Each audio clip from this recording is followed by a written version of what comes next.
Welcome to Connecting the Dots podcast, brought to you by The Collective. I am your host, Grace McNamara. Together, we look at business like a sports team.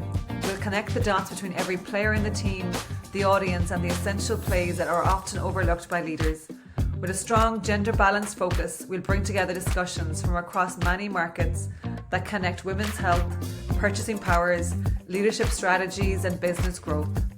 We'll be chatting with thought leaders, executives, and champions of modern business to uncover the stories of challenge, success, learning, and privilege, and what's coming down the track in our evolving world. Together, we'll connect strategies of best practice and celebrate the rising leaders ready to take us into the new era.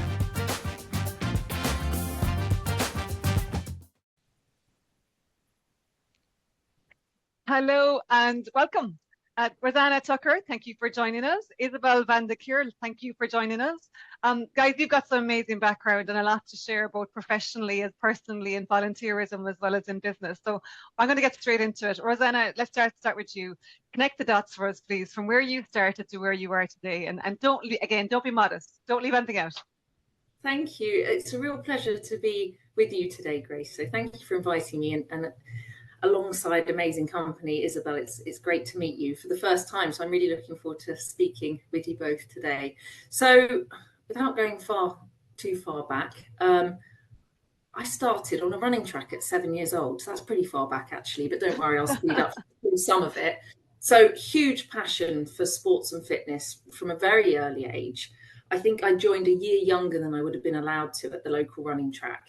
And that's where I started my kind of sporting career. And at a very young age, I became competitive, was in the GB junior team as a pentathlete. So I was obsessive about fitness and sport from a kind of athletics point of view, and trained, 5-6 times a week from a very young age. Wow. And loved it. And that was right through till I was kind of 16, 17. And then through injury, unfortunately, I couldn't carry on. But obviously by that point, fitness and sport and the benefits of that were very ingrained. So I went on to do other team sports like rugby, played for Exeter Chiefs. I was just very, very fast. If anyone caught me, it was finished. So I kind of had two people either side of me guiding me, and they'd just say run. So I'd go as fast as I could. And that was kind of how I'd help them win the game. So speed only. And then straight into fitness. So I did my personal training qualification and got into fitness, on the gym floor, essentially. So taking classes and then training people, huge passion for helping others and sharing what I think for everyone in this industry anyway, so passionate about what we do. We love it. We're the ones that will be there at 6 a.m. anyway to train. So we've got this passion that we want to get the other 90% of the population that perhaps don't have that feeling to join us, because it feels so good.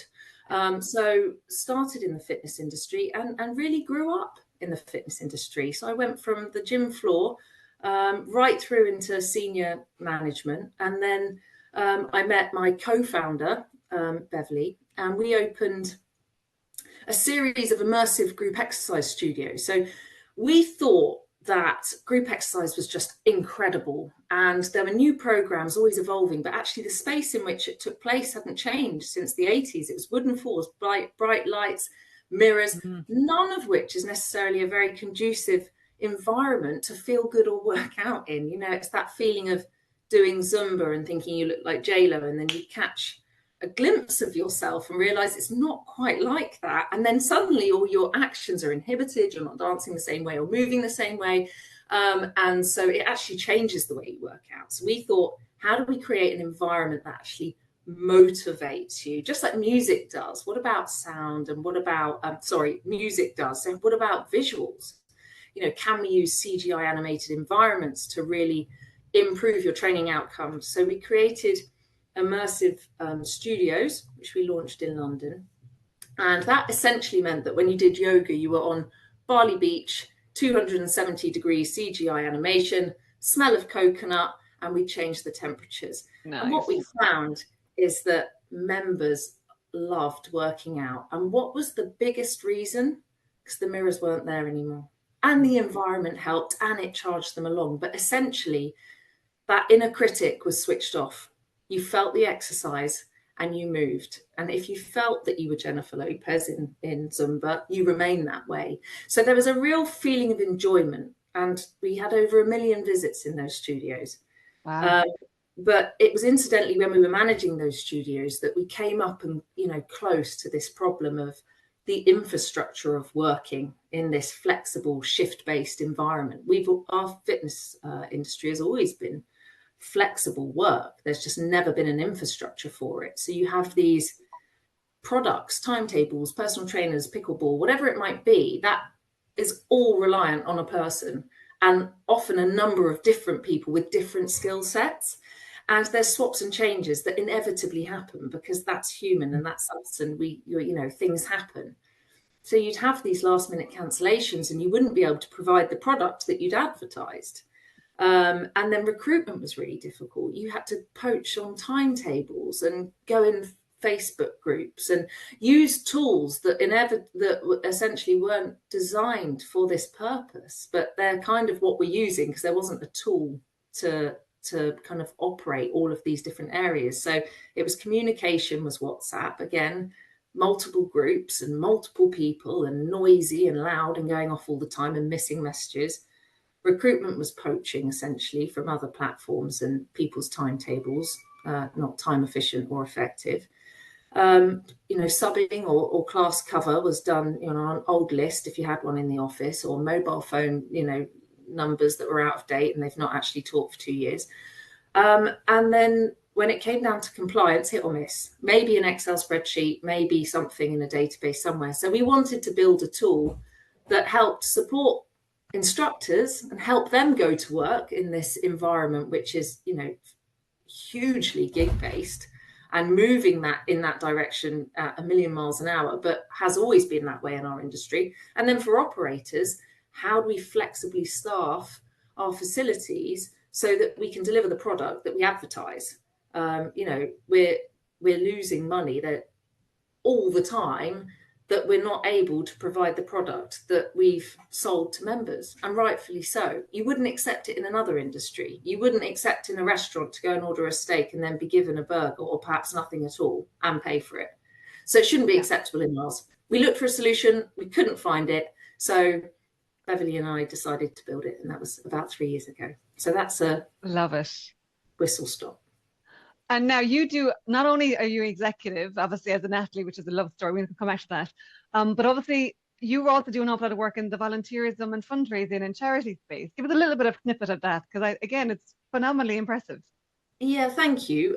So this was an effort with the whole of the studio team is where I guess I first, this is part of doing, when you do longer races, you tend to, or you can do that for charity. So it's kind of like, we can do this, we're going to do this. It was actually my mum that started running marathons. Probably didn't run a marathon straight off, but she started training when I was doing my athletics training. So she was a bit bored waiting for me, and there was a run club, so she thought, I'll go running. And then she got into marathons. And then, like many of us, something touches us in our lives and we think, wow, that was incredible, the treatment that they received, or that was amazing, the help that they supported me with, and we want to give back. And so my mum did a charity run, the London Marathon 1996 for Parkinson's. And she did that because that's what my grandmother had. And so she raised money, and then I thought, that's amazing. I want to do something like that. So I joined her and we did some fundraising together. And then I was lucky enough to intertwine that into the, the tapestry of the DNA of Studio Society, because we had this, we had these studios and we had lots of members and we had lots of team members. And we could really put all of that value to good use and have fundraisers at the club. So that was with a company. We used to join forces with a company called Ride and Raise.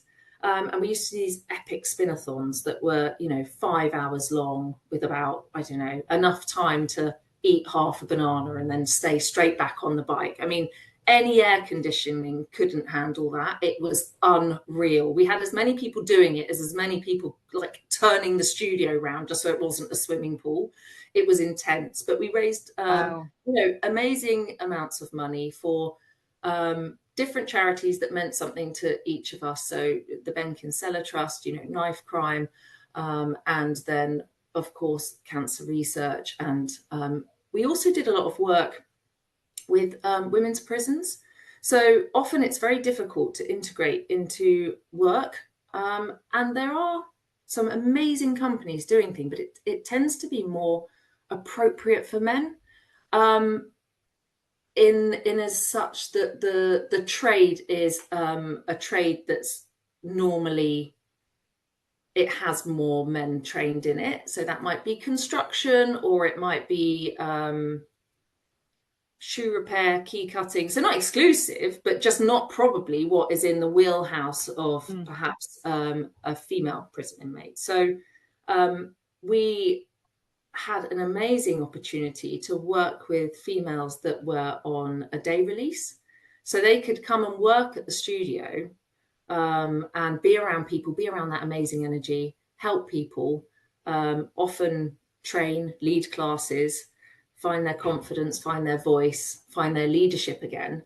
And many of those women went on to be exceptional instructors. They could command and lead a room like no others. So that was a really touching piece of work that we were able to do and integrate into the way that we worked, really.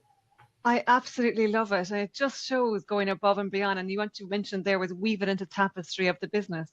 That's fantastic. Yeah, well done. Wow. Thank Okay, you. let's come back to a whole host of topics you brought up there, because there's a lot of stories you want to tease out.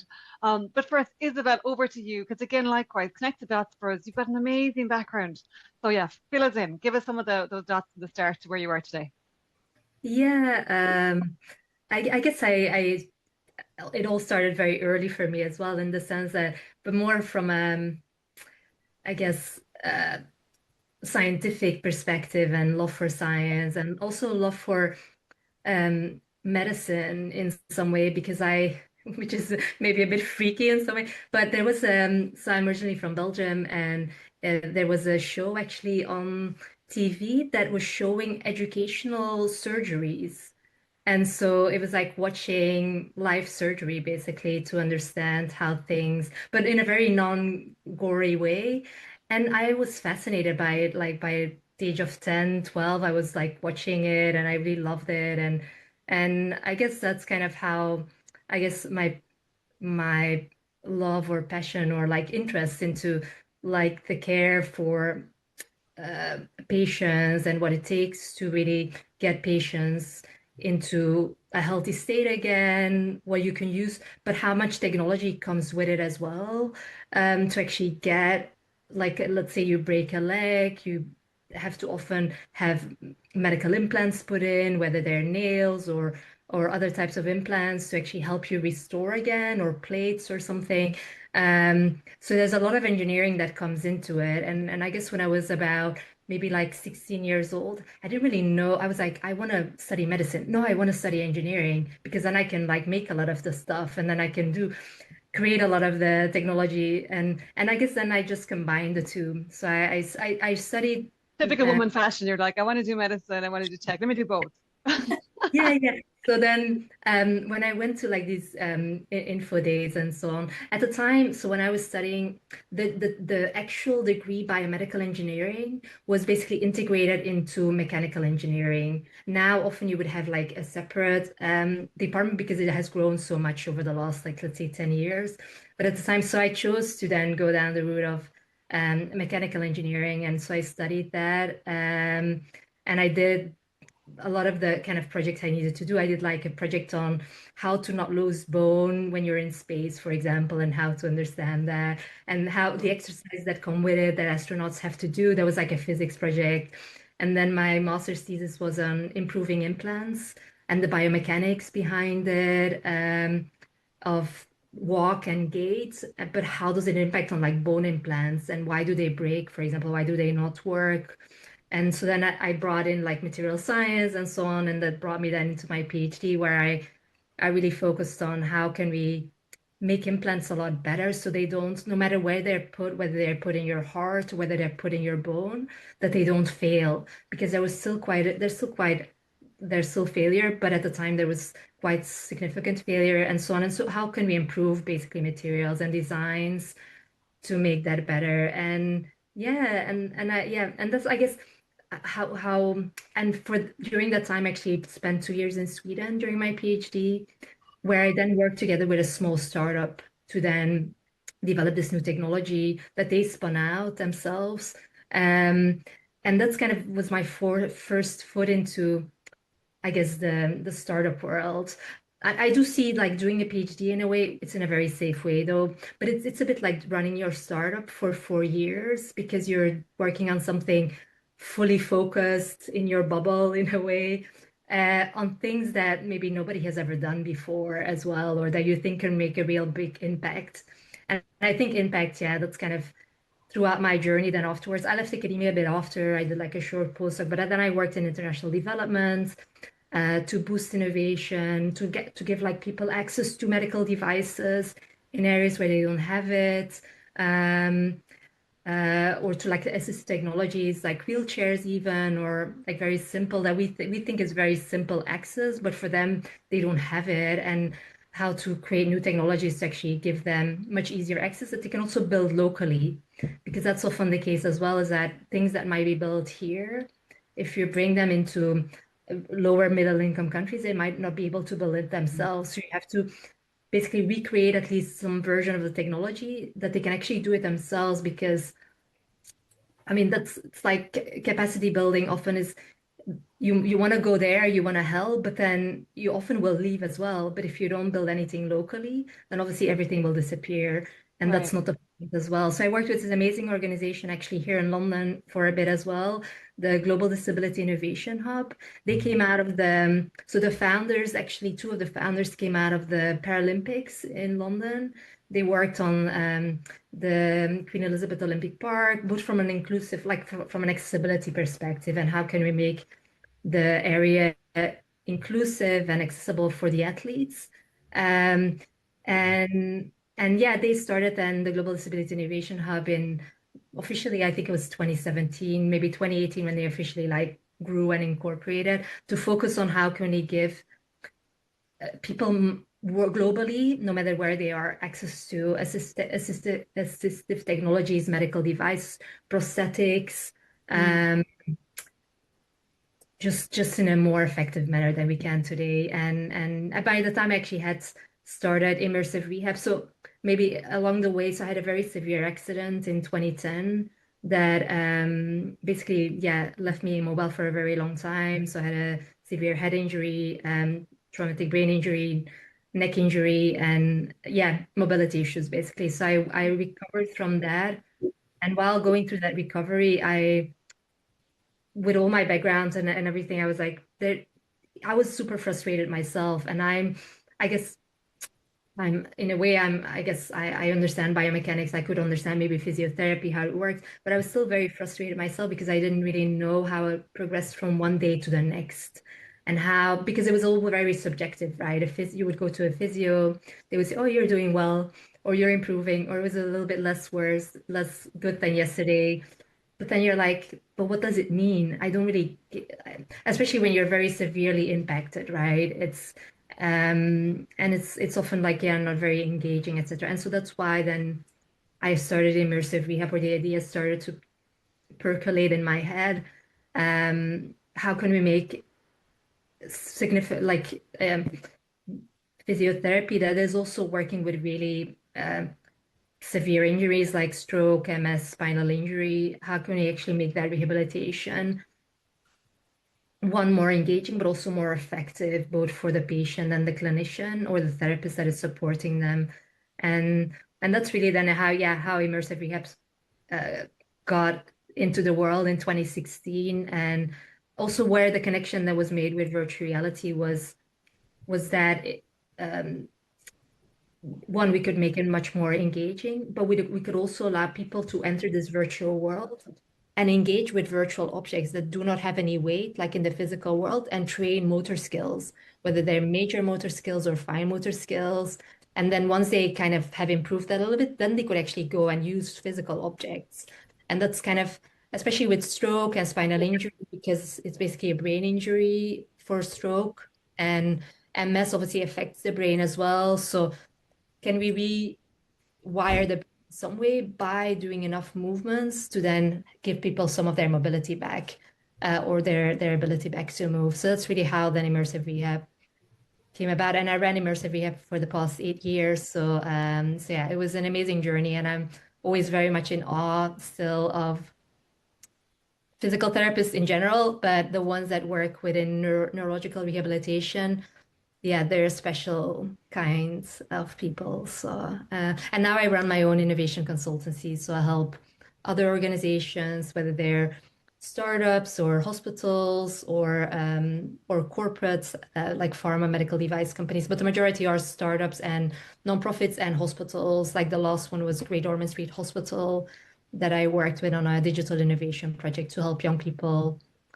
get more support while they're transitioning, like young people with long-term conditions, while they go from the children's department or children's hospital into adult hospitals around the age of 16 to 18 years old. So yeah, and that was an incredible project as well, and that they're working on. So yeah. Wow. And I didn't realize, Isabel, the brain injury that you had yourself. I mean, it just shows again from adversity becomes something like something blossoms, right? And innovation. So that's amazing. And obviously the two of you guys have been and built businesses around immersive experiences and more. But it just shows likewise, we have this mixed reality world that we all hear about and we see it in gaming, but like you both talked about it in a way that's very health related. And it's one of those things that I think and I'd love to get your thoughts on this, Rosanna, as we look at the world of fitness centers and clubs and so on, and we have a population in hospitals that would do better of their rehab in a community setting, right, in a club that they can continue to use before and after and during their treatment. But did you see any patients, for want of a better word, I hate the word patients, to be honest with you, people who needed it from a healthcare perspective in your existing clubs? What are your thoughts? How could we do it better where we're connecting healthcare and fitness and the world of fitness in immersive environments? What could we be doing?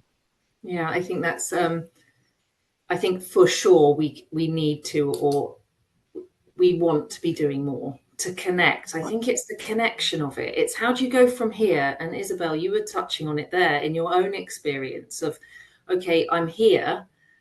This is obviously a catastrophic situation for me, and I'm going to follow the prescribed advice.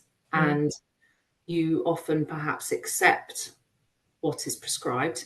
It's so complex because there's so many layers to it. So you've got to hope that the practitioner that you see is of the opinion that this would be the best route over perhaps prescription.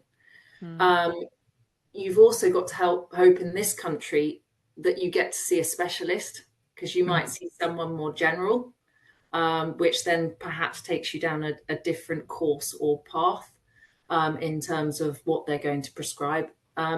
So I think it starts possibly with that first point of contact and who you see, and then what they've got available to them to be able to refer them into an environment that can support that type of whatever it might be. So I think it's connection. And I think where we've got a real opportunity, or where excitement should come, is the tools that are now being developed, like immersive tools, like AI, so that you're not reliant on that piece of the puzzle being a human decision necessarily, but rather a system that will triage very quickly and then provide, maybe that's options or choices even would be nice, but maybe some options that would be effective or appropriate. It would then get to our doors because we are trained specifically in one thing and not in others. So it has to be relevant and appropriate. And it will be probably at a stage. It might not be appropriate at one stage, but it would be at another. So there's another thing. You need this system to evolve, because you are what you are one day. And you said, is that good? Am I ready now? Or where does the care stop? Because actually, I would be okay now to go into an environment where you can train. And then when you get to the door, you hope to be welcomed by a personal trainer or a group exercise instructor that is able to accommodate whatever it is that you need rehabilitation. But we were able to do that really effectively, but not so much down to the immersive environments that we provided, because we didn't tailor them in our journey, because we were trying to, they were very big studios. They couldn't be too specific, but of course there would have been loads of things that we could have done if we were trying to be specific, even with sensory learning or behavioral behavioral experiences for children, etc. The list goes on. You could have done more with that to tailor it, but we were more mainstream. But what it always and will always come down to is the people and the person and the training that they've had and the support. But what I think we can do is help build an infrastructure around the people that can scale, can last, and can connect, so that you can get that transitional journey through to the appropriate kind of rehabilitation that you need. Because it's also not just about the rehabilitation, but also being around other people and getting your confidence back and feeling that energy, because everyone feels that, feeling good as well. Because I was thinking, Isabel, when you were talking about the immersive care, where this is incredible, that to be passing something across to get the movement without the weight, that is just like really resonated with me, because also making someone do this without something, without a visual, it will tune out, because that's having that immersiveness. It's incredible. And we played around with, like, because in these immersive environments, fully 3D, you can play around with the actual physics, right? So we made, like, for example, very bouncy blocks that if you would see them in the real world, you would know just from looking at them, they seem very light. Even if they fall, they would never hurt me. And so when you go in this virtual world, you would have these bouncy blocks, even if they're a bit larger, even if you drop them, you know that it's okay, they're very light, and your brain is so quickly tricking you into, that makes sense. And because it's so, and also it's about giving their independence back. That was also a very core thing about my own rehab, but that I brought into just pressing a button, right? But all the patients in our case, especially when we came in the very early stages, they were always obviously therapists, right? They were supported by the therapist, but then they were still alone in their environment. And even only pressing, let's say, a button to start it and then to get going, for them it was a major win, because suddenly they're taking charge of their own journey already, rather than someone else saying, like, okay, now we're going to kickstart. And now, so I think that was very powerful to see. And also the relationship, like, between the patient and the therapist as such. It was often when they would come in very stressful. You could feel a tension in a way, but it was often when they were doing these exercises together, suddenly they were laughing together, or like just feeling the experience, like you would have with a PA, a personal trainer, a PT, that is like, really fun to work with, right? And they understand you. And that is incredibly powerful, just for people that, for example, had aphasia, not able to speak after their stroke, but still they're laughing because they have this emotion there as well, that brings it out through the exercise, through the working together as well in a different way. So did you I find love it. Sorry, Grace, I just had one more question. Yeah.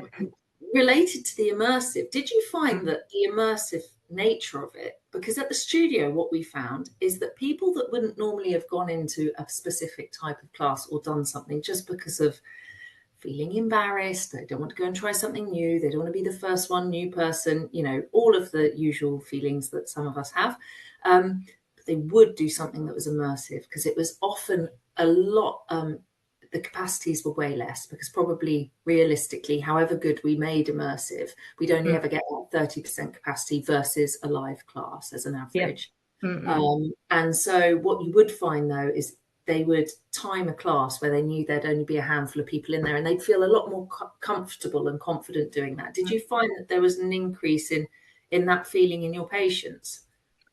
Yeah, so I think, coming back to what you said before, I think one aspect was, it's an option maybe that will help me more, or that can help me gain more of my, because obviously the exercise programs that they have, for example, within the NHS, it would be had a stroke, you would have like 4 to 8 weeks, 4 to 6 on average, I would say, of rehab that you have to go through. And often they would focus on lower rehab because they kind of want you walking, because upper limb rehab is a lot more frustrating. If you can't use your hands, it's a lot more frustrating than the lower uh, kind of limb rehab. And but we saw indeed, like when people would come in and they're like, okay, let's just try it. There was definitely reluctance initially, but then once they were doing it, and they just really felt it was engaging. They also felt they could actually, like I said, engage with just everyday objects, where often in the rehab clinic, it would be like a ball, or maybe like, these cones that they have to put into these other holes. It's more like childlike objects that they're using. While in our case, they would be playing the piano, for example, to train their fine motor skills and at the same time train their brain through a memory exercise. So it's just much more closer to what am I doing every day, and that's kind of what I'm now doing in the immersive environment as well, I think. Yeah, so that was definitely very positive for them, why they were coming back to it. Yeah. Easy. I love this. I also conscious that both of you picked out the person, the person in this kind of scenario being the personal trainer or the physical therapist. Because like we all work in tech, but we're also very conscious that tech is supposed to support the human interaction and ultimately make it more efficient. I think give the human being back time to physically be, in a one-to-one or a one-to small group or one-to-group scenario. Because sometimes I often find that we end up focusing on the tech and the product and the capabilities of the tech sometimes, but I think we haven't lost the perspective of it's about human interaction is never going to go away. It's never going to not be the priority. And the tech that we're looking at here is about bringing the human aspect to life more, but also supporting that human, be it in the professional capacity as a personal trainer or as a physical therapist or as a clinician, but also that user, so that they can achieve what they want to achieve, be it redevelop how to learn to walk or redevelop fine motor skills and so on. So I'm always very conscious as we talk about whether it's AI and obviously the mixed reality and immersive experiences. All of these things are about people, and sometimes that can get lost in the message if we're not used to it. So thank you guys for both of you bringing that out, because Rosanna, you talk about the system. And I think it's very important that we look at, the journey of life here, from whether it's an injury or whether it's just getting older or whether it's getting more sedentary because of your job or whether it's whatever. The system that we live in, society, doesn't always support us to be the active, healthy person that we want to be or we'd like to be.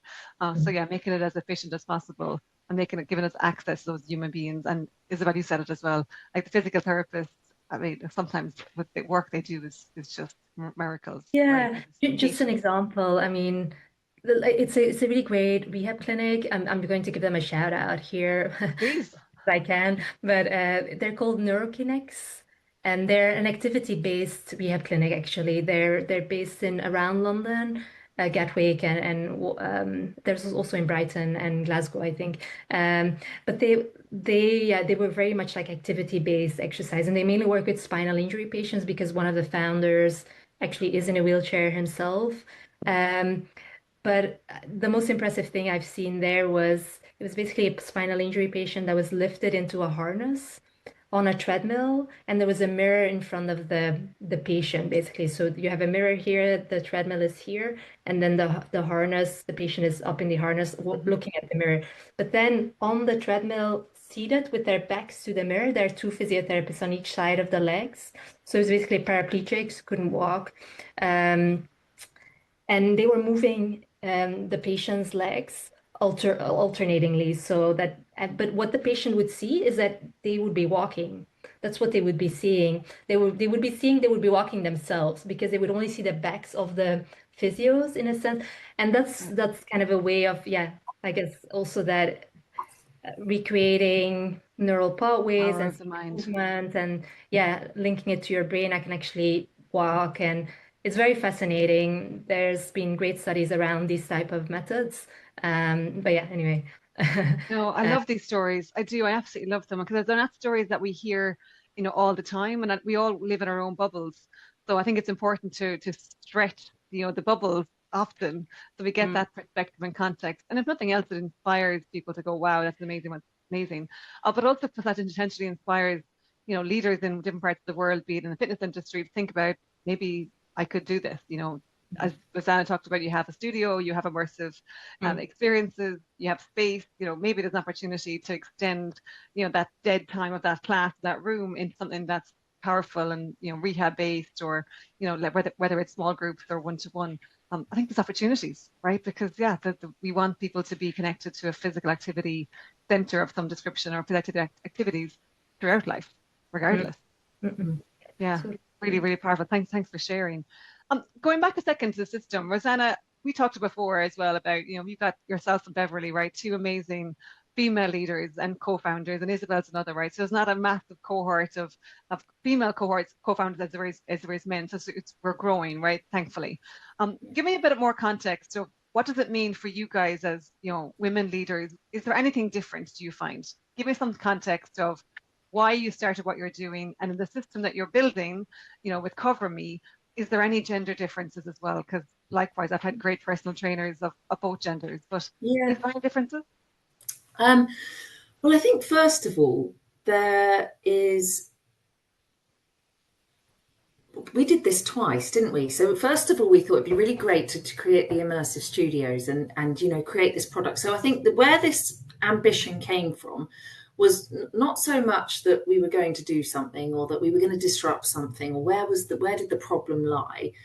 The motivation to do this is because we were trying to fix our own broken days, or we were trying to fix something that we had experienced and kept experiencing, because we were just surrounded in this industry. We'd grown up in it, so it's what we knew. So we were like, how do we make this better? We wanted to leave this industry in a better place than we'd found it. We wanted to make a difference and make a change. So that's where the kind of ambition came from. And then I think what we originally experienced, or continue to experience, I experience this all the time, is the underestimation of what we can do, and the explanations of things that you need to sometimes sit through. But I think being underestimated is like a secret power. I think that's and that's not an unusual thing to say, but I think being underestimated is incredible, because you don't need to talk, you don't need to show, you can just do. So being underestimated, does it really hinder you? Possibly, but not if you're onto something good and you're going to get there by your own admissions. So we were told we were trying to climb Everest without oxygen once. And I think having an amazing co-founder was always, who's also, you know, my best friend. So having that was a really powerful thing, because when we did have those knockbacks, when we did have those meetings where we were kind of met with, I think once we were called two little girls from Brighton. That was interesting. Or the girls, often called the girls, still, and we're 40 plus, both of us. So, but sitting through it and often wondering later, should we challenge it? Should we have said something? Often you're in a position where you need something from them, and it does tend to be male. That's the reality. All of the more senior people that we've needed to fundraise from, look for support from, particularly when it's come to institutional funding, fundraising, that side of things really has been completely male dominated. I've not worked with a female in that area at all. When it's come to role models and advisors, we've chosen and picked with incredible female leaders like Emma Barry, for example, who is just obviously incredible. So in that sense, we definitely experienced it. It was difficult to ever challenge it because of the positions, but we didn't let it stop us. We certainly just, if anything, used it as fuel to keep going. And then you'll see from our leadership team now, we've made sure that the people in the room are the people that use the product or lead the industry. And in actual fact, it is probably more like 70% female when you look at the group. We started in group exercise. We've now developed, we're more of an agnostic gig company now because we're able to scale. It was built to scale. So we're in fitness and we're staying in fitness very much so. But it started specifically with group exercise, and then it went to PT, and then it went to tennis, swimming, etc. But we started in group X, and that is that area of sport anyway is 70%, 80% female. So it was important that the people in the room were the people that understood and experienced that. So all of our early days, it was mainly women.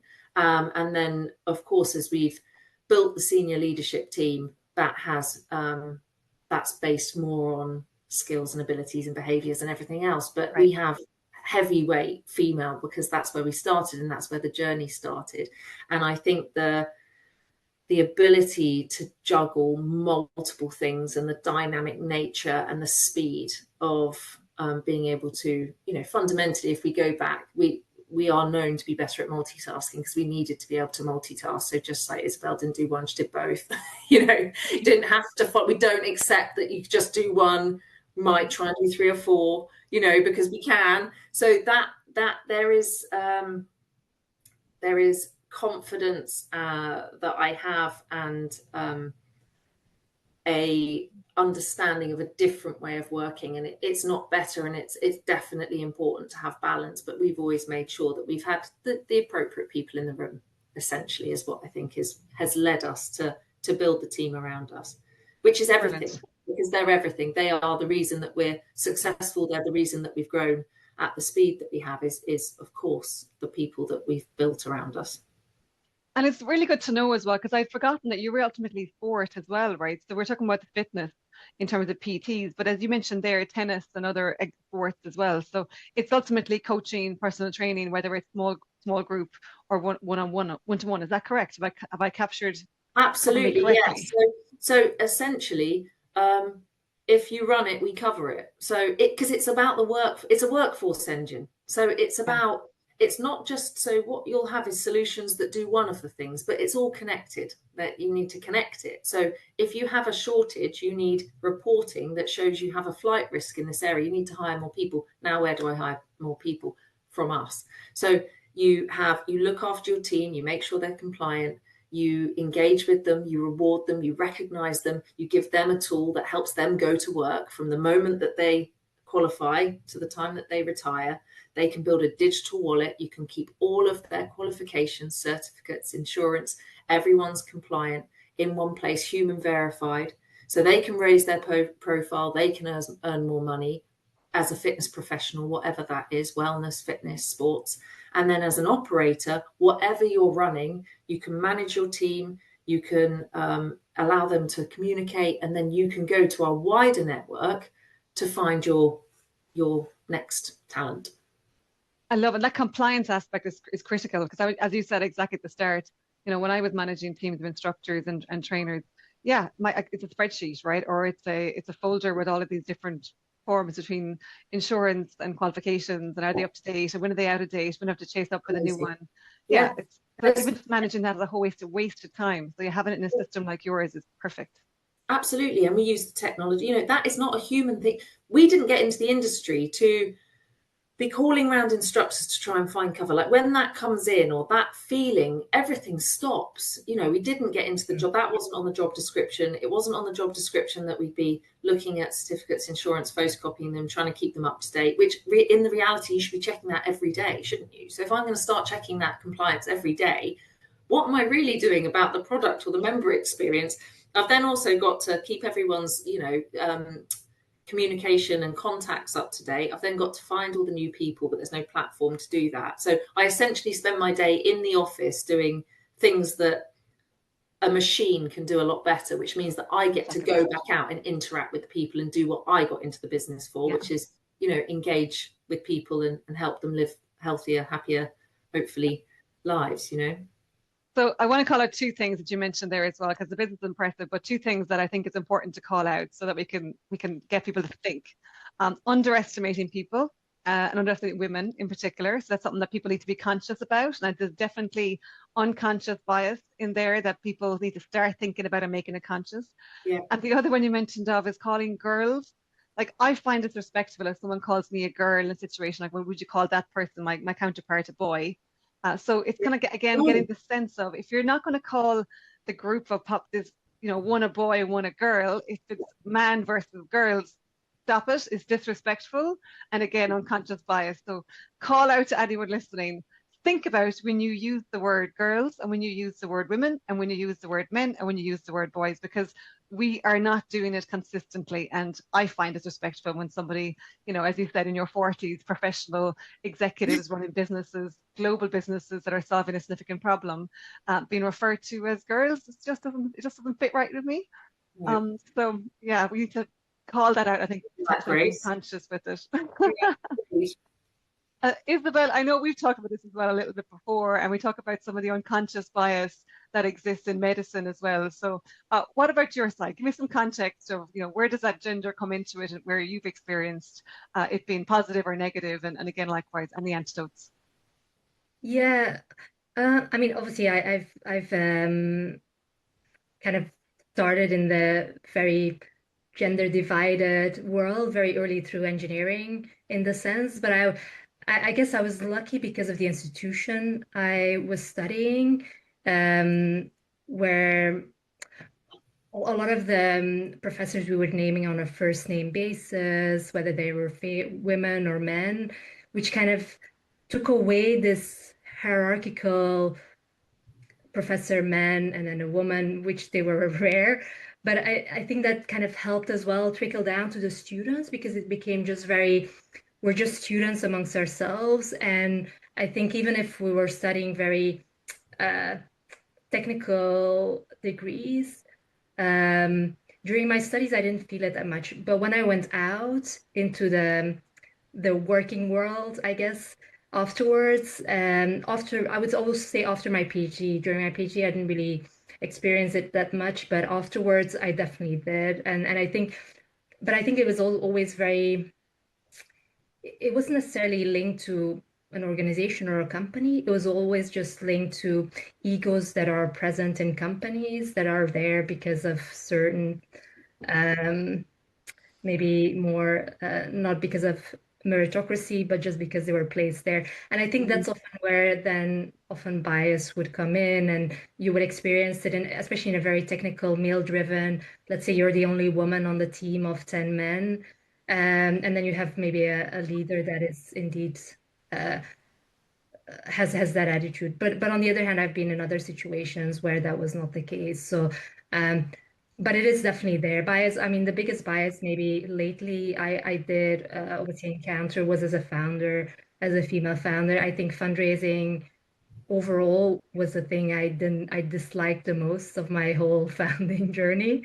And I think if you would ask that to any female founder, they would say most likely probably the same thing, just because it's such a male-driven ecosystem, and it took me a while to get to understand how the dynamics worked as well. I think just because of that reason, like I've been called lovely instead of my name is Isabel, or so those type of things I've been not taking seriously often by, I mean, mostly it was like white male in their mid 50s, 60s, investors or people I would encounter, and they would be like, oh, you're doing it on the side, right? Or this is like a side hustle. And they're like, no, I'm fully in. All my savings is in the business. Like, but over time, you kind of, I think that was part of the learning of how that ecosystem works, but also the learning of how important it was to like surround myself with a really strong group of both female founders that could be, and also other founders, but a group of solid founders, but in particular also female founders that just could keep me sane in those circumstances. And yeah, so that was incredibly important, I think. And then also just a group of people that keep me sane completely out of that world as well, out of the startup tech world, whatever world I was in, just because to be able to keep my worth, I guess, and not believe what they would be saying, like, oh, you're doing it on the side, or they don't take you seriously, or even if you have propositions, even if you have to explain yourself 200% compared to, I guess, male founders that would be coming with far less evidence or so yeah, I think that's I guess I shrug now, right? I shouldn't be shrugging because it's a problem in the ecosystem. That's why women are so badly funded. I mean, less than 2% globally, female founded teams. So I think from that perspective, I am frustrated with that particular ecosystem, definitely. The tech ecosystem itself obviously is a very male-dominated ecosystem as well, outside of the VC ecosystem. I think there it just depends on which ecosystem you fall in. Mhm. Always, I think the healthcare ecosystem in general is a much more gender balanced ecosystem. People are Healthcare much is exceptional, yeah. yeah, they're much more accepting of everybody, of differences, of neurodiverse people, of because it's also a very different ecosystem and goals you have in that ecosystem. Compared to some other tech verticals, Mm. the bro culture is much stronger there, and it would be much harder to navigate just as a woman as well. Yeah, but amazing women do it though. But I think yeah, from that perspective, the health ecosystem itself, health tech ecosystem, it's a very accepting ecosystem of everybody. There are a lot of male allies as well. So from that perspective, I think I'm yeah quite lucky to be in that ecosystem, and everybody's really Healthcare. supportive and collaborative. So Rosanna, and to add to that, because I can see you nodding along there with a bunch of points. Well, You can no, resonate. it's just listening. I was shocked by the 2%. I think I'm still shocked by the 2%. It really, really took me back. I thought, like, that's unreal. And yeah, so shocked by that statistic. Lived Yeah. it, and almost as I was saying it, I was like, well, maybe that's not everyone's experience. And perhaps, as you said, it does depend. Perhaps who you choose or which areas you're going into, of course. But yeah, it's quite shocking. And then I was just thinking about you when you were talking about, you then started to surround yourself with other strong female founders, and it's true, because I started to think when you go into a call or you're going into a meeting, you start to think who should or shouldn't be in there, because if you have it comes down to personality, of course, as well, but more senior men and then a mixture of a younger guy can end up being a communication between them. Even though you're leading the call or leading the meeting, you're kind of pushed to the side, and then they're like, you get it, and it starts to go off on this different pace. And you almost have to think and orchestrate, and I do this or have done it. It's not like you do it every time, but you start to think about, not within your team, of course, but you start to think about who's in the room. And because you need to ensure, you want everyone to be able to talk and be able, you need the best people in the room. But of course, you do have to consider that other point, that if you have too much heavy weighted on one side or the other, you can end up with an imbalance, and you don't necessarily get the right perspective or get what you wanted from that meeting, because it gets derailed and it goes off down another path about something else. And I'm sure it could be said the other way, of course. But so then it comes back to making sure that we have that balance, not every meeting, in every space, and every time, but overall, we really do. If you're leading, you need to be really aware of that, because it actually was the other way for us. So suddenly I looked around me and we were all women, all of us. And then I thought, this isn't right as well. But we try not to do things, ticking a box. We should now do this. We try and sit back and take a moment, evaluate, and see how we can evolve this best, making sure that we're hearing everybody's voice, and, as I always come back to, that the right people are in the right room at the right times. Yeah, it's just really interesting to hear that you've had those experiences. I guess not shocking, apart from that statistic, which knocked me off my seat. You asked me a question, Chris, and I thought, I thought, well done us. We must sit in that 2%. No, but that's the thing is, I think support, especially again, I think finding that, like you say, finding those right people that actually do support you, whichever gender they are. I think that's the key, right? And I have amazing male mentors, right? And men that have me supported throughout my whole career, really, at different stages, that kind of lifted me up, or that still now they make introductions, they make connections, they just because they're just good. They're just there because they want to do great work, they want to work with great people, and that's it. They're not there because they have an ego or they want to just climb up themselves and not help others. And there's many like that as well. And I do want to call them out because there's really great men that actually do support and do but yeah, sadly there's environments that that's not the case. So Well, because you're consulting in a number of different areas, and I mean, you're both trying to solve real problems here, right? So that's the main thing, first off, right? Is the businesses that you guys are working on are solving real problems. And can you give us some of a sense of what's the most exciting, or can you like think about the future?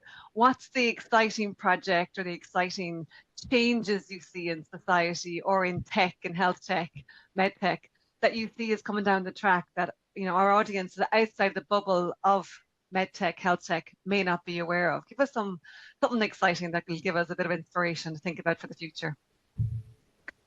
So I'll start, or Rosanna? Yeah, absolutely, Isabel, you start. Yeah. I mean, so there's obviously the Gen AI bubble is exploding, but the heavy focus is, I would say, it's a lot on like helping increase productivity in hospitals, you know, like by helping GPs record your notes while they're actually talking to you rather than them typing, basically. So those are a lot of the kind of the initial AI products that will be deployed in hospital settings or GP environments in the, let's say, in the 1 to 2 year future. And it's already piloting or is ongoing, right? But what I'm very excited about going forward, and then probably I'm talking maybe 8 to 10 years ahead, is the actual therapeutic solutions. So the tools that actually will help, that also have an AI-driven component to them as well, but they will actually be able to diagnose cancer a lot quicker, diagnose certain diseases a lot quicker, being able to predict that you might get sick, but much earlier. And so you're able to then navigate that in some way, whether it's through taking certain medication or going through certain treatments or avoiding doing certain things. So that for me is the real excitement of what predictive AI could bring in the future, but we're not there yet. And that will require a lot of regulation. Obviously, there's a lot of, because patients are at the heart of this, right? Where the current AI kind of automatic transcribing things, etc., the clinicians are at the heart of that more than anything, even though it's to talk more to you as a patient.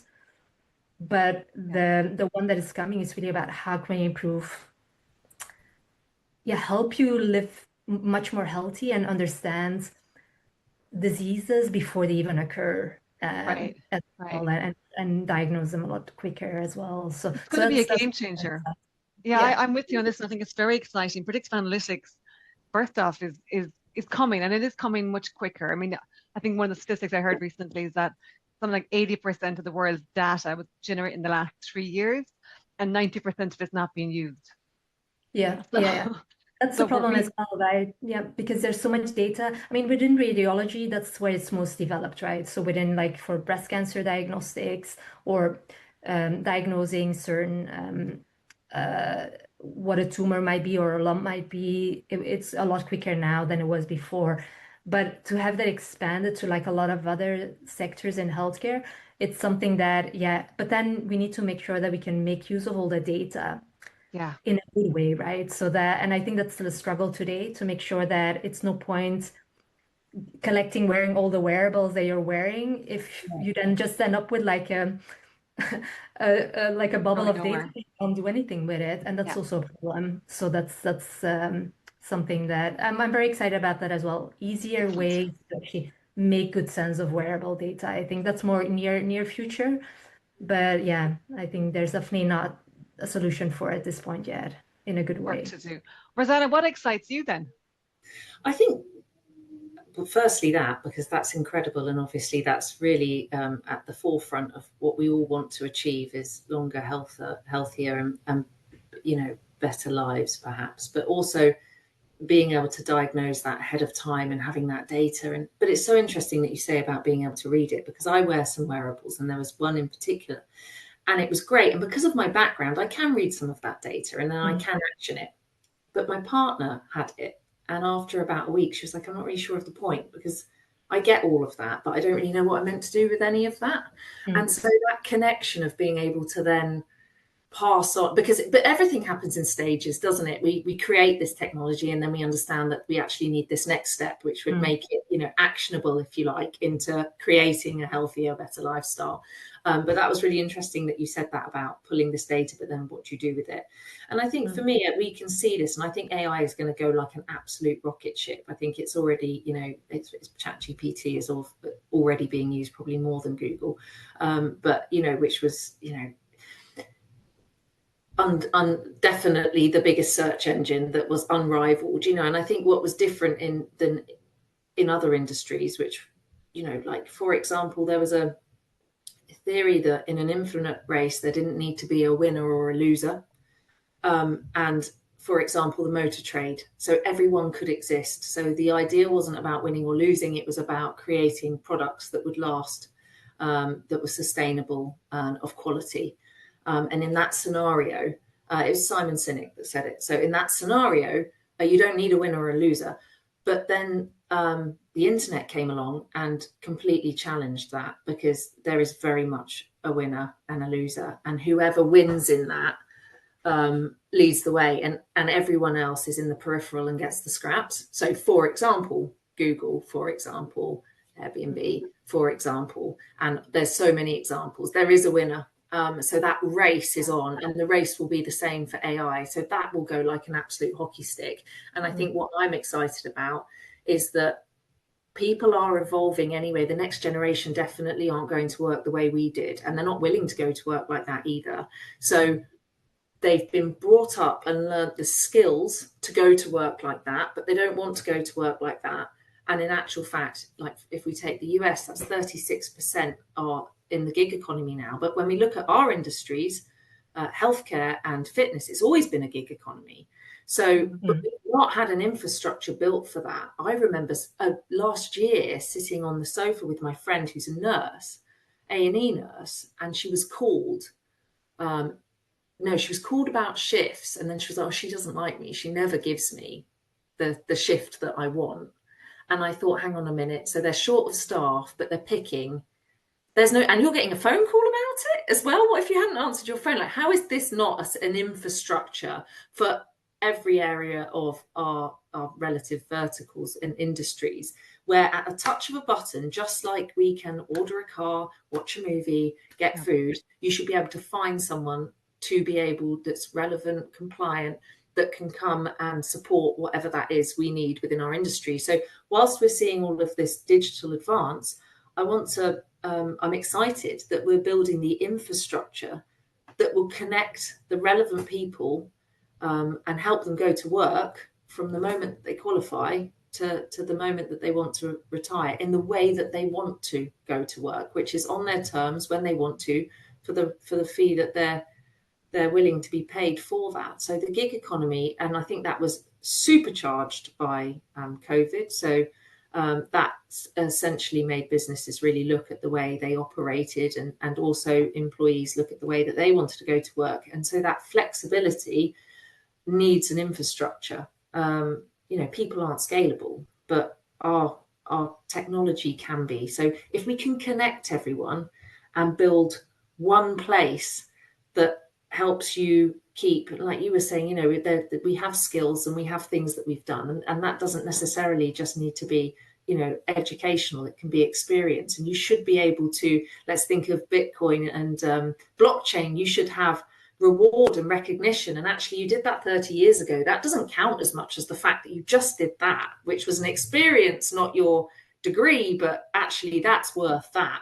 And if we could recognize things in that way, transferable skills, and make it more democratize, rather than looking at the way that we currently go to work, which is kind of like CVs and profiles and things that perhaps aren't fit to help us go to work in an effective way. So infrastructure, connection, supporting these incredible advancements that we're seeing in the digital era. Rosanna, not only do you need to make sure every PT and instructor, sports coach is on CoverMe, it sounds like you're going to also have to put healthcare, because to your point, healthcare is vastly run by professionals who are working in different settings and different locations and different times of the day, accommodating people. So just so you know, Rosanna, I think your next expansion plan needs to be in healthcare. I feel like there's a large proportion of allied professionals who are looking for this solution, as well as clinics who need this solution,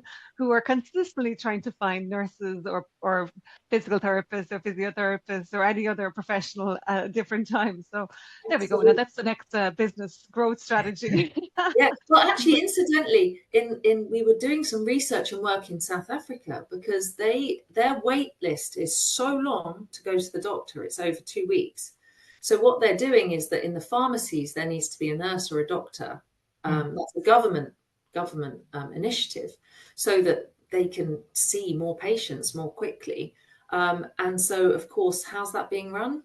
WhatsApp wasn't built for that. Wow, not designed for that at all. Absolutely not designed for that at all. And there are so many problems with putting people into groups that didn't ask to be put into groups, and you just don't necessarily see that message. And this is really serious stuff. So should we, we have a matching engine, and we built it to work in any industry. We do with fitness because that's our passion. We understand it very well, and there'll be nuances in every vertical that we'll need to respect and research. But with the tool, in under 3 steps and 9 seconds, you can match with someone so it goes both ways. There's so many qualified professionals in South Africa that want to go to work. They haven't got the connection.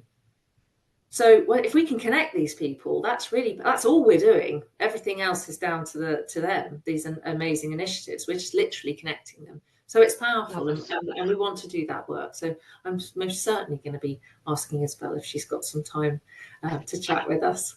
Sure, yeah, my pleasure. Yeah, I would love to. Yeah. One of the beauties of the podcast is people connecting that never met before, and then finding business opportunities to ways to collaborate or support each other. So I love it. Isabel, what have we not talked about, and what have we not mentioned that you want to make sure our listeners are aware of as well? And I appreciate this could be anything, whether it's in the future or the past or the present. What do we want to make sure that people are aware of and are thinking about as they look at their careers and learning from your career as well, your amazing career? Yeah, so there's a few things maybe. One thing I would say is, I mean, I would say my whole career has been made by meeting people, I guess. So never stop networking and never stop meeting new people, and whether that's professionally or personally, but especially on a professional level, I think, it's kind of helped me to like, hey, I have an opportunity here. Oh yeah, sure, I'll do it. I'll move to France, or I'll do this, and it could be like a small thing, but it could be like a big event or a big opportunity and so on as well. But I think, thinking about staying curious and I guess being open, dependent on where you are in your life, that's very dependent, but at least staying open to, like, I guess, meeting, and because it gives you access to new opportunities potentially, and especially within the healthcare space as well, whether if you have something yourself personally or you need something professionally, but especially then you might know, oh, I know this person and they can help you further, especially as well in a very confined, very restrictive healthcare system of today. They can always be very helpful. Just coming back to the health tech apps, for example, health technologies, I would just urge people whenever so I've worked in the medical device space for 22 years, right? And it's the regulated medical device space, software, hardware. And the thing is, when you like, the digital health apps are just exploding out there, even more than they were in 2015, just because Gen AI. The thing is, with a lot of regulations are still being put in place as we go, especially for Gen AI related solutions. But there will be solutions slipping through the net and like be put on the App Store, on any Google Play Store, or whatever. Check the background of these apps. if you can, just make sure that you understand what they're doing with your data, you understand why you're signing up to them, what they're going to, what kind of their research is, especially when it's more like a therapy side of thing or something. Look into what they've done actually from a validation perspective, because that will just help you flush out the ones that don't work and actually find the ones that actually work for you. Right. And whether that's, yeah, again, whether it's a wellness app or a health tech app, I would always urge people to do that, especially now when, yeah. And yeah, I guess that's it. There's a great, yeah, Great just opportunity. You're great in a things great space. happening. Yeah, it's a great So space much to be happening. in. So there's great things happening, and stay curious, I would say as well, especially if you don't work in the space, because you might then be able to ask your clinician, what do you think about this? Can I maybe access this? Or what would it mean if I would Right. monitor my heart rate or like my ECG on a regular basis instead of the Apple Watch, but maybe something else. So Yeah. then you can have a conversation about it, I think, and it will become more and more important in the future. So Yeah. Clinicians are going to have to get much more tech savvy as well. Just as you said, we're going to have to, regulations and filtering and curation is going to necessarily be quite important. Yeah, excellent. yeah. Rosanna, from your side, what have we not talked about that you want to make sure our listeners are thinking of? Because again, you've got an amazing experience. I've loved the discussion. I really have. And I think we've covered so many interesting things. And I think we could probably all sit around for hours. That's And for we sure. will sometime. When I'm thinking of, like, I guess the two things, it's really a continuation from what Isabel's saying, in as much that I think those senior leaders should, irrelevant of their, because often the person making the decision isn't necessarily someone that would be an adopter. And then that puts us in a really tricky position. So I guess my request would be for those leaders to take time to take themselves out of their own persuasion of how they believe they did it or they could have done it or how it's currently happening, and taking that time to research and look at a new way, because it doesn't need to be this slow, painful adoption within the infrastructure of existing businesses. So obviously as a society we might be going really fast, but then some of our industries are so behind and it's so slow and it's so heavy, and I feel like that can sometimes be because of a few people at the very top not taking the time to explore and listen and understand that you can keep doing it that way, but there is a better way. So should we just explore that at least and look at the data and the facts that are being produced that suggest this is a better way for everyone? So I guess it's that open-mindedness to take a moment to just listen to new ideas and new initiatives. And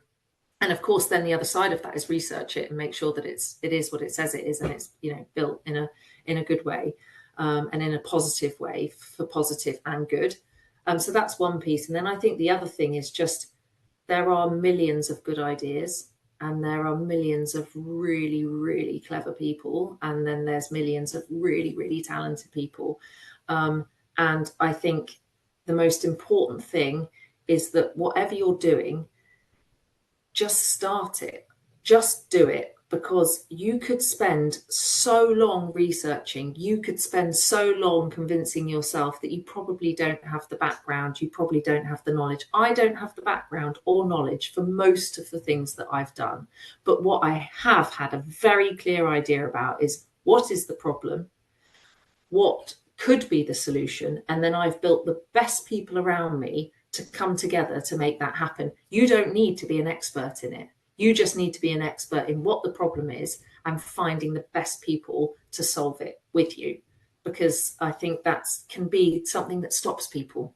I haven't done that. I haven't got the background in that. How will I do that? You don't need to. There's always someone at the end of the phone that can support in that if you don't know, and you will learn, and you'll make 100 and way more than 100 mistakes, but you'll make mistakes. But the best thing is to just go fast and make them all yourself and then learn from them.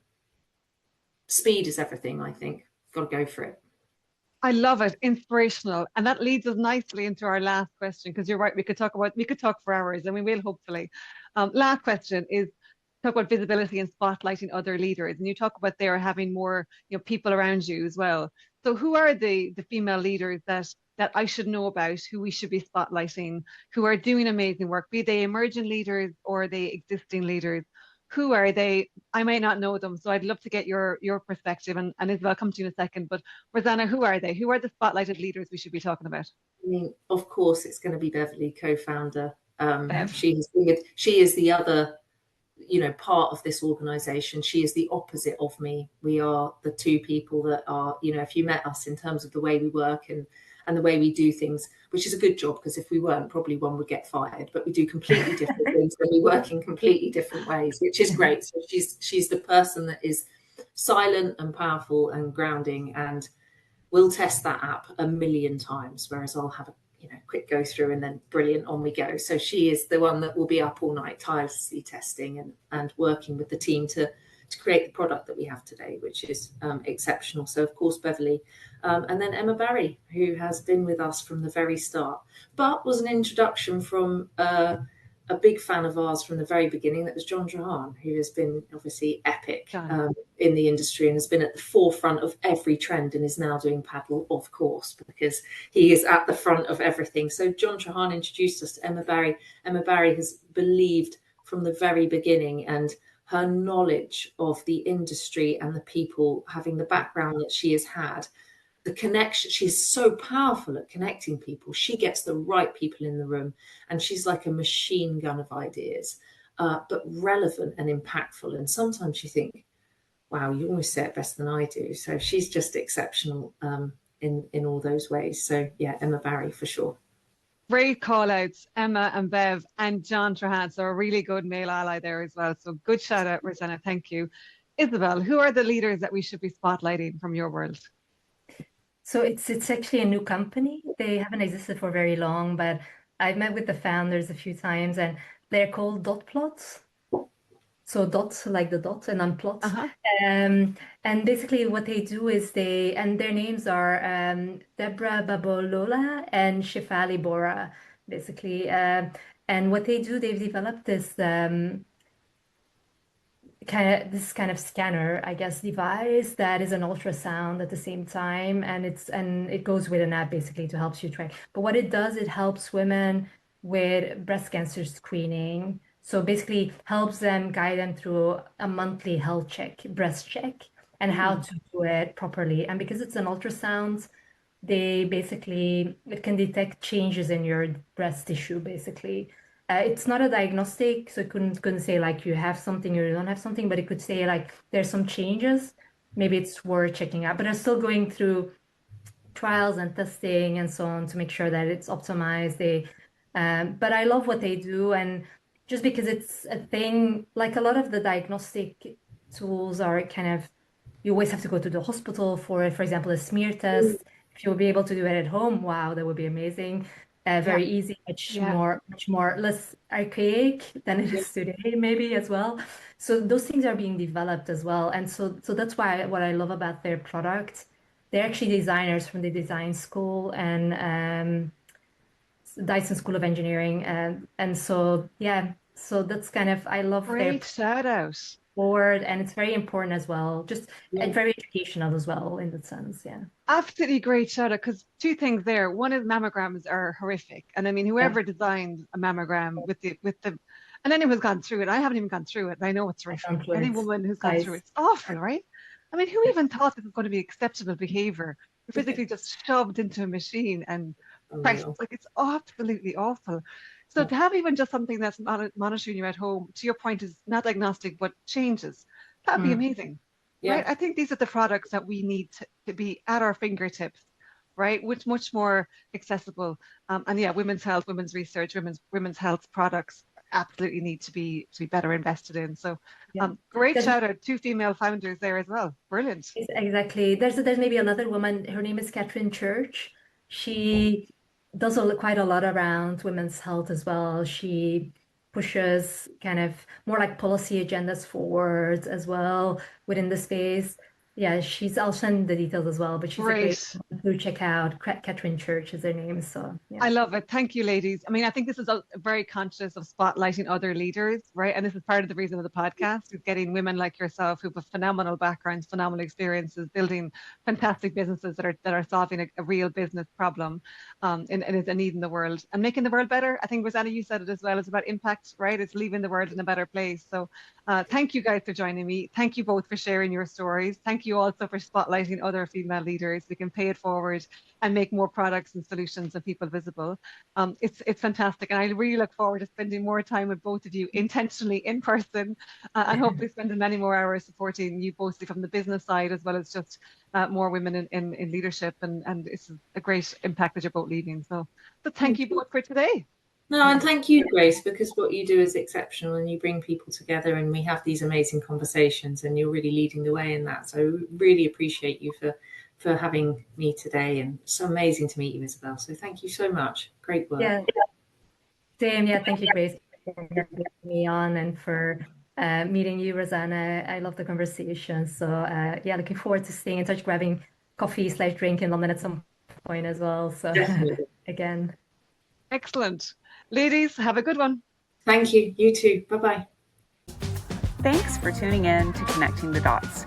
If today sparked a new idea, helped shift your thinking, or gave you something to take forward, share it, rate the show, or drop us a message. And don't forget to subscribe so you don't miss the next conversation. Until then, keep connecting the dots that matter.